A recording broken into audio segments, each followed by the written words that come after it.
Hi friends, బాగున్నారా? మీరంతా బాగుండాలని కోరుకుంటాను. ఈరోజు మన ఛానల్లో గోంగూర పులిహోర చేసుకుంటాను. దానికి కావాల్సిన పదార్థాలు ముందుగా ఈ గ్లాస్ నిండా బియ్యం తీసుకొని నీళ్ళు పోసి శుభ్రంగా కడిగేసుకొని పొయ్యి మీద పెట్టుకున్నాము. ఇప్పుడు స్టవ్ వెలిగించుకోవాలి. మనకి ఈ అన్నం ఉడికేటప్పుడే కొంచెం సాల్ట్ వేసేసుకోవాలి. 1 స్పూన్ వేసేసాము సాల్ట్, 1/2 స్పూను పసుపు వేసుకుంటాను. ఇప్పుడు బాగా ఉడికించుకోవాలి అన్నము. మూత పెట్టి ఉడికించుకోను. ఇప్పుడు అన్నం పొంగి వచ్చినప్పుడు మూత తీసుకోవాలి. ఒకసారి అన్నం చూసుకోవాలి ఉడికిందో లేదో.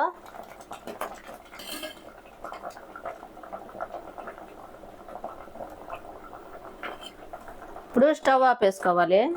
మూత పెట్టుకొని అన్నం వంచేసుకోవాలి. అన్నం ఏ విధంగా వంచాం కదా, వంచిన తర్వాత మళ్ళీ ఆవిరి పెట్టేయాలి అన్నము. అప్పుడే అన్నం బాగా పొల్లిగా వచ్చేది. ఇంకొక సైడ్కి ఇట్లా పొర్లించుకోవాలి. ఈ విధంగా పొర్లిచ్చిన తర్వాత ఇది తీసి ఇంకొక పక్కన పెట్టేసుకోవాలి.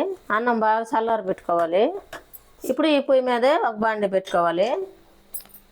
బాండి బాగా వేడైన తర్వాత ఆయిల్ వేసుకోవాలి. 1 స్పూన్ ఆయిల్ వేసుకుంటాను. ఆయిల్ బాగా వేడైన తర్వాత 1 కప్పు ఎర్రశనగపప్పు వేసుకొని బాగా వేపుకోవాలి.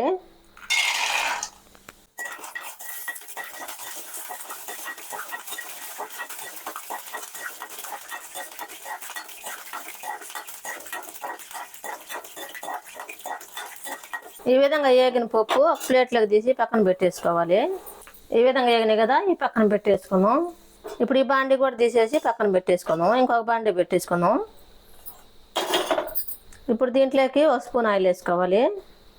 బాగా జాడిచ్చిన గోంగూర 2 కట్టలు వేసుకోవాలి.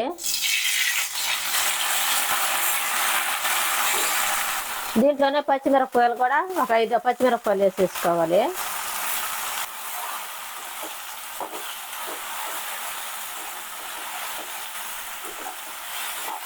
గోంగూర బాగా ఉడికించుకోవాలి. ఇప్పుడు మూత పెట్టి ఉడికించుకోవాలి. మూత పెట్టి ఉడికించామంటే తొందరగా ఉడకద్ది. ఇప్పుడు మూత తీసి కలుపుకోవాలి.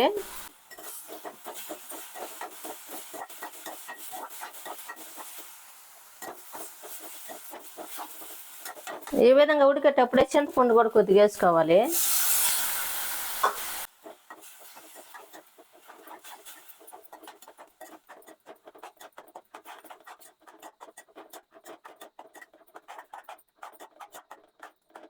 అన్నం కూడా ఈ విధంగా చల్లారి పెట్టుకోవాలి. ఒక ఎడెలుపు దాంట్లో వేసుకొని చల్లారి పెట్టుకోవాలి. ఇప్పుడు స్టవ్ ఆపేసుకోవాలి. రోట్లో వేసి బాగా రుబ్బుకోవాలి. ఇప్పుడు ఉడికిన గోంగూరలో కల్లుప్పు వేసేసుకోవాలి. కొద్దిగా వేసుకోవాలి, ఇందాక అన్నంలో వేసాం కదా. ఇది దించి రోట్లో వేసి రుబ్బుకోవాలి. అన్నం బాగా చల్లారిన తర్వాత మనం రోట్లో రుబ్బుకున్న పచ్చడి వేసేసుకోవాలి. గోంగూర వేసేసుకోవాలి. ఇప్పుడు ఇది బాగా కలుపుకోవాలి. అన్నంలో కలిసేటట్టుగా కలుపుకోవాలి. ఈ విధంగా కలుపుకున్నాం కదా, పక్కన పెట్టేసుకొని తాలింపు పెట్టేసుకున్నాము. స్టవ్ వెలిగించుకొని బాండీ పెట్టుకోవాలి. దీంట్లో 1 స్పూన్ ఆయిల్ వేసుకోవాలి. ఆయిల్ బాగా వేడైన తర్వాత కరివేపాకు వేసుకోవాలి. ఇప్పుడు వేగేటప్పుడే తాలింపు గింజలు, జీలకర్ర, శనగపప్పు అన్నీ వేసేసుకోవాలి. ఇప్పుడు స్టవ్ ఆఫ్ వేసుకోవాలి. ఈ విధంగా వేగిన తాలింపుని మనం అన్నంలో పోసేసుకోవాలి.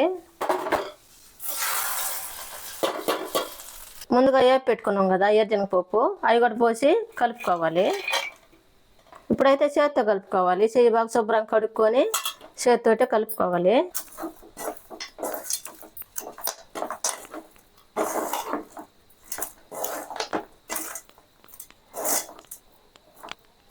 ఈ విధంగా మొత్తం కలిపేసుకున్నాం కదా, ఇప్పుడు ఒక ప్లేట్లోకి పెట్టేసుకోవాలి.